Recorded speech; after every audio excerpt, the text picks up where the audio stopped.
What to do when nothing piques your interest. I recently realized I find my day-to-day life absolutely boring. I don't have access to the physical hobbies I really liked when I was younger anymore, and I feel like everything has fallen into monotony. I want to pick up new hobbies or revisit old ones, but nothing sounds interesting to me anymore. I can't see myself doing anything. I've been seeing therapists / being treated for depression for years at this point. I'm tired of changing my meds, hoping one will help me feel interested again. I've been browsing subreddits looking for ideas, but nothing sounds appealing to me. I don't want to be stuck in this loop anymore, but I can't seem to break out of it either. I feel like I need to just do it, but I don't know how. I feel like I hear this a lot nowadays. People saying like, I just don't feel motivated to do anything, and like nothing sounds appealing, and I feel like I'm just kind of like bed rotting and wasting my life. There is actually a clinical term for this, and it is called anhedonia. So that's what we're going to talk about today. We're going to talk about what anhedonia is,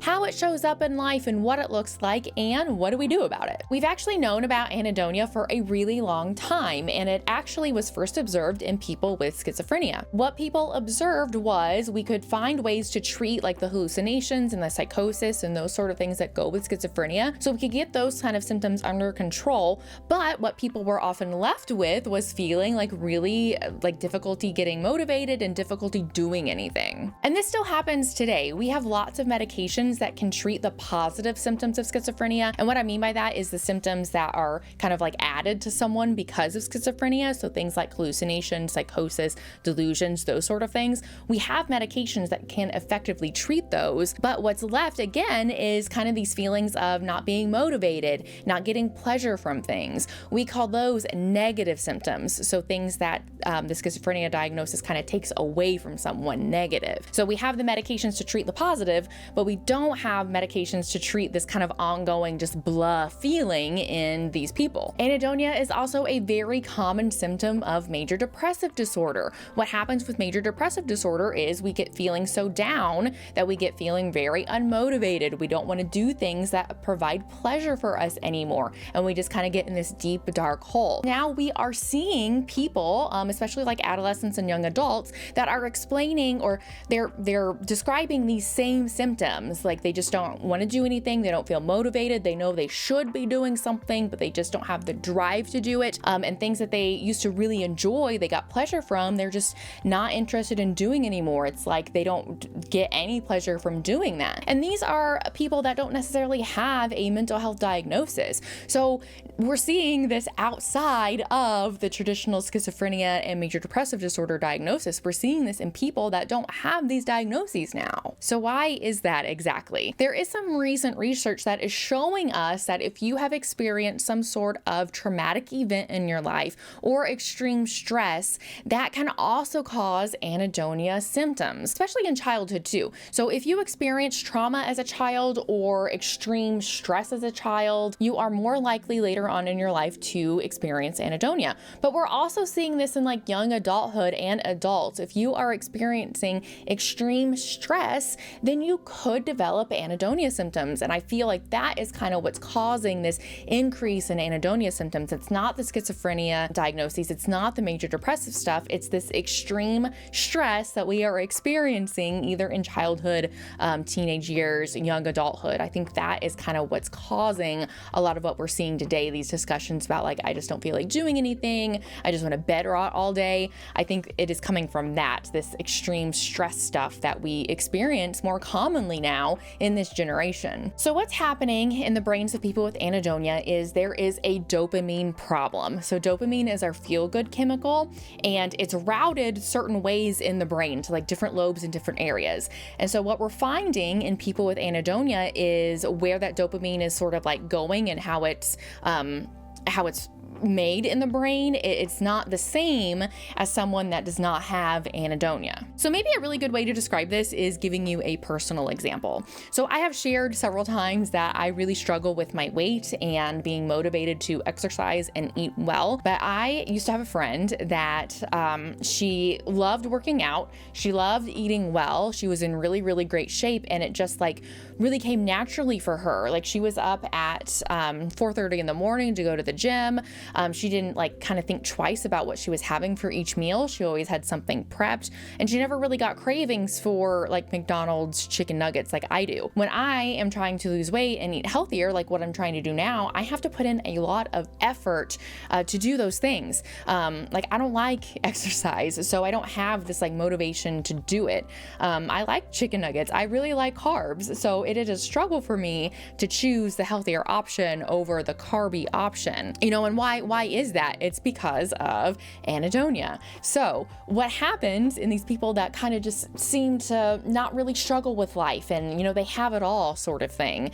And we compare those to people that really struggle to get any of those things. It comes down a lot of the time to anhedonia. That person processes dopamine more effectively and differently than this person that struggles to get motivated to do anything. It comes down to the dopamine and how that is processed. How their dopamine is processed is when they do something, their dopamine, it gives them pleasure from doing that thing, then they get cravings from doing that thing from the dopamine, and then they also get a sort of reinforcement to do that thing again, okay? So let's take working out. The person works out and they get dopamine. It feels pleasurable to work out. It feels good. They feel really good afterwards. So then they have a craving to want to work out again. So then they're able to easily keep working out, and then when they work out again, they get another dopamine hit, so it reinforces wanting to work out again. So they get the initial pleasure from doing the activity, the pleasurable activity. They feel good during the activity and after the activity, and then that reinforces them to do the activity again, okay? So that's how they are sort of easily able to work out and do these other routines without seemingly a lot of effort. So what happens in the person with anhedonia? We don't get those dopamine rushes. So if we work out, we don't get a lot of that dopamine. So we might feel maybe like a tiny bit about better, but we don't get that big dopamine hit. So then we don't necessarily get the craving or the desire to work out again. So then we're not reinforced to work out again. So what happens in the person with anhedonia is they start turning to social media, video games, drugs, those sort of activities that are supposed to give us more pleasure. That's oftentimes what people end up turning to try to get that dopamine hit. But what we have recently discovered is that it's not the activity that gives you the dopamine, it's your brain, okay? So it's your brain that determines how much dopamine you get from the activities. It's not really dependent on the activity itself. So what I mean is, like, we often think that we should exercise. Like, exercise should bring us more dopamine than playing a video game because exercise is healthy for us. Like, we're moving around. Video games were not. But that's not necessarily the case. So working out doesn't necessarily release more dopamine than the video games. It just depends on what your brain decides to do. So I know that might be really hard to wrap your mind around. So basically kind of think of, so society tells us that certain activities are better than others. So things like exercise, eating well, going to bed on time. So what we often do to try to feel better for the person with anhedonia, we often try to do those healthy activities because that's supposed to give us more dopamine, which makes us feel better. But that is not necessarily what happens. So in the person that struggles with anhedonia, they might get just as much dopamine from scrolling social media for 12 hours versus the working out. So it doesn't really matter what activity you do if you're struggling with anhedonia, because nothing really feels good, and it's up to your brain to decide which one feels better for you. There's not a guarantee that doing the healthier thing gives you more dopamine. There's not a guarantee that the unhealthy thing gives you more dopamine. Your brain decides what's going to give you the dopamine. The brain can also decide to take dopamine away from certain activities too. So what I mean by that is, let's say that we have a pretty well-adjusted person, okay, and they really enjoy video games. I like using video games as an example because I am a gamer myself, okay? So they get pleasure from playing video games and their life is pretty good. But then something really traumatic happens to them, okay? And we know that trauma changes a lot of structures in our brain. And for this person, it has messed with their their dopamine circuitry, okay? So they used to really enjoy video games. Stressful event happens, traumatic event happens, their brain structure changes, and now after that event, they play video games and they don't get any pleasure from that anymore. So your brain can take away pleasure, take away producing dopamine from things that we used to really enjoy. And that is where kind of anhedonia comes from. You have the activities that you used to really enjoy. Something happens or a mental health disorder happens, brain structure changes, and then you don't get pleasure from the activity that you used to really love. Like, how fucking shitty is that? So what are we supposed to do about that? If our brain decides how much dopamine we get, how am I supposed to do anything about feeling better? So the science behind this really kind of sucks, okay? But we do have some recent studies that kind of show us how to sort of start fixing this, but I think it's better explained more socially versus science. So we do need to talk a little bit more science before we get to the social, okay? So I'm going to give you another example. So we've got two people, person A and person B, all right? And both people get a birthday card in the mail. So they both get this birthday card and that makes them feel happy. So dopamine is released, okay? But if we put these two people, if we scan their brain, we see that person A, we see that their dopamine is really, really high, and person B is really, really low. But why is that? They both got a birthday card, so shouldn't they get the same amount of dopamine? So we talked about it's your brain that determines how much dopamine you get from activities and things. So it doesn't matter the event, it depends on what your brain decides to do, okay? So the social sort of aspect of this is we have found that the person that has more positive things in their life, they get more dopamine, okay? So person A that got more dopamine from the birthday card, if we take a step back from the science and we look at their life in general, we see that person A is a manager at their job and they're doing really well and they're about to get another promotion. They are happily married, really good relationship, really supportive and minimal issues. They can easily afford their bills. They have $10,000 in savings. So their life overall is pretty good. They get more dopamine than person B, who is not doing so well at their job, is at risk of getting fired. They've been single for a really long time and no one wants to go on dates with them.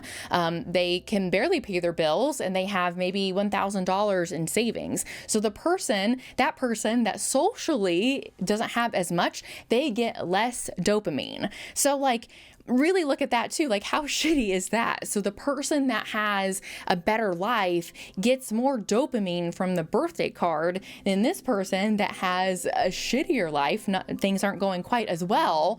They got the same birthday card, but they got minimal dopamine, whereas person A got this much. Like, what the hell? So really think about that. What the science is telling us and what the social studies are telling us is the person that has a better life gets more dopamine from things than the person that's life isn't going so well. They get less dopamine. So how unfair is that really? So remember I said earlier that dopamine is not dependent on the activity. It's what your brain decides to do, or how your brain decides how much dopamine to give you, okay?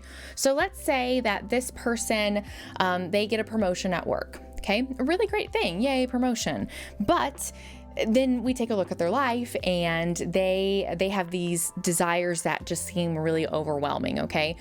So they get this promotion, great thing, but they're $100,000 in debt and they just can't seem to get out of that. They live in a really shitty apartment and they want to move, but can't seem to move forward on that. They've been on some dates, but none of them have been going really, really well. So they got this promotion, right? Great thing, but then they have all these other things in their life that aren't so great. And the dopamine hit from that promotion is not as great because the rest of their life is kind of in shambles. So in the end, that person doesn't get a lot of pleasure from the promotion because the rest of their life just kind of sucks. So when they get this promotion, they are thinking about all the other areas of their life that they want to improve, they want to get better. So the promotion doesn't really provide a lot of dopamine because they're thinking kind of big picture. This is my life. It sucks right now. I have so much I need to do. Oh my God, this is so overwhelming.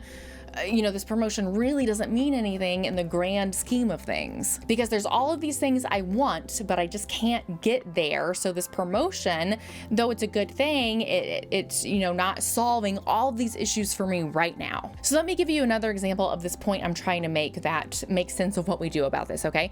So let's say we have a person and their goal is that they want to lose weight. They want to lose 100 pounds, all right? And they, after a month, they're eating really well, they've done the things, and they lose 10 pounds. That's great, right? That's lovely. But that person is happy they've lost the 10 pounds, but then they start thinking about, okay, well, I still have another 90 to go. This took me a whole month to lose 10. Oh my God, how much time is it going to take me to lose 90? And then, oh my God, once I lose all this weight, then I have to keep doing these things for the rest of my life. Like I have to be mindful of my calories until the day that I die. And I think this relates to a lot of the kind of rhetoric we're seeing on social media and just seeing in society itself right now.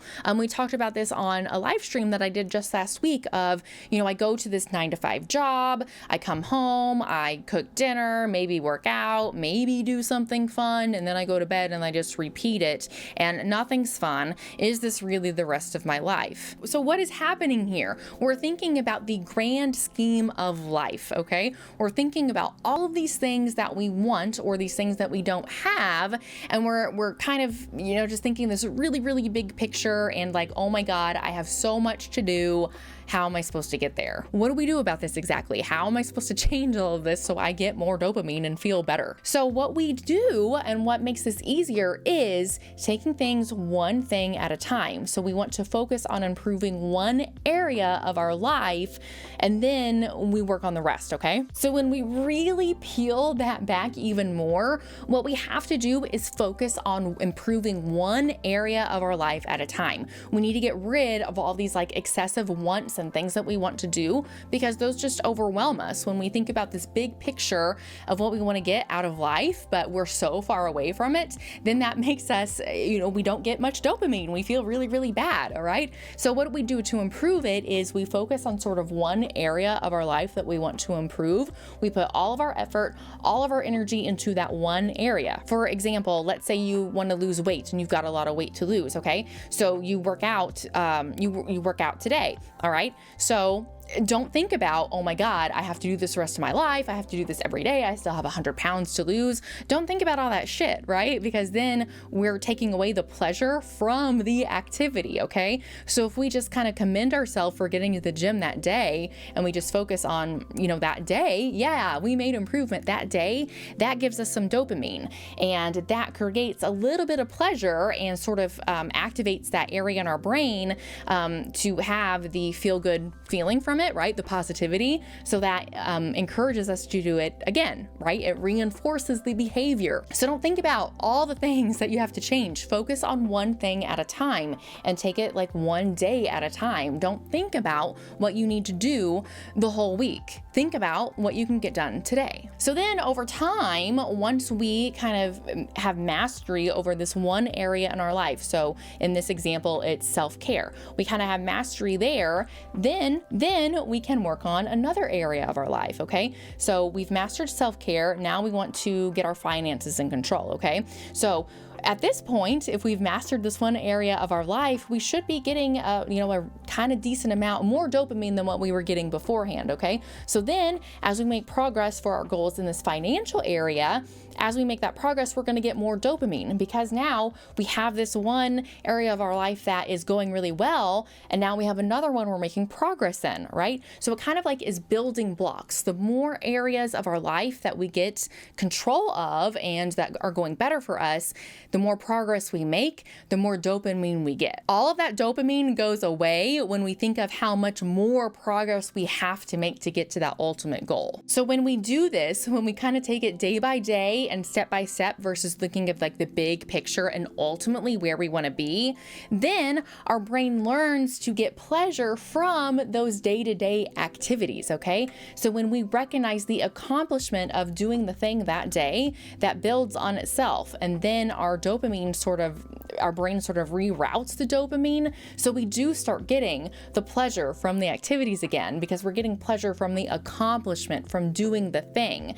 Then hopefully we start craving to do the thing, or we look forward to doing that thing again. Then we feel good about it. And that's that positive or the behavioral reinforcement we need, that, people with anhedonia are lacking. So we have to take it one day at a time, get rid of all the extra shit, focus on a few things, one really domain at a time, okay? So one thing that we want to improve at a time, focus on that, recognize the achievement of making progress, all right? And then we start training our brain to give us some dopamine in doing that activity, okay? Then once we're feeling good about that, we're, feeling a little bit more motivated to do some other things, then we can add on, some other domains of our life that we want to improve, okay? And remember, the more better our life seems to be, right? The more things we have going well in our life, the more dopamine we get. So the more things that we can sort of master, the more dopamine we're going to get, because we have mastery over more things. It's sort of like when you start a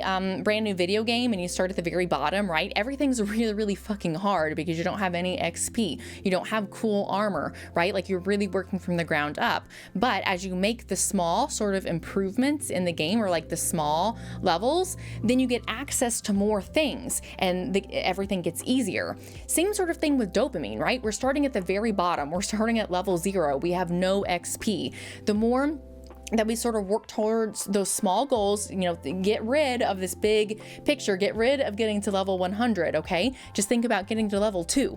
Once we get to level 2, we get that tiny hit of dopamine, which gives us the behavioral reinforcement to do that again, to keep making progress. So then we get to level 3, we get access to more skills and more armor. So then that makes it easier to get to level 4. And then once we hit like level 10, things, we kind of start coasting. It's not so hard anymore. Once we hit level 50, things are real easy, right? And then we can get to level 100 without a whole lot of effort, because we've built up that over time. Think of dopamine the same way. We start at the bottom, no XP, we make the tiny little progress, right, to the next levels, more dopamine, and then we can take on these big things, these big goals, because we have to accomplish the little ones first to start getting the dopamine hits. TLDR, start with one area of your life you want to improve, make one goal, and all your effort goes towards that goal. We don't think about all these other things. We do the one goal. Okay, we're going to start getting dopamine from that goal. So then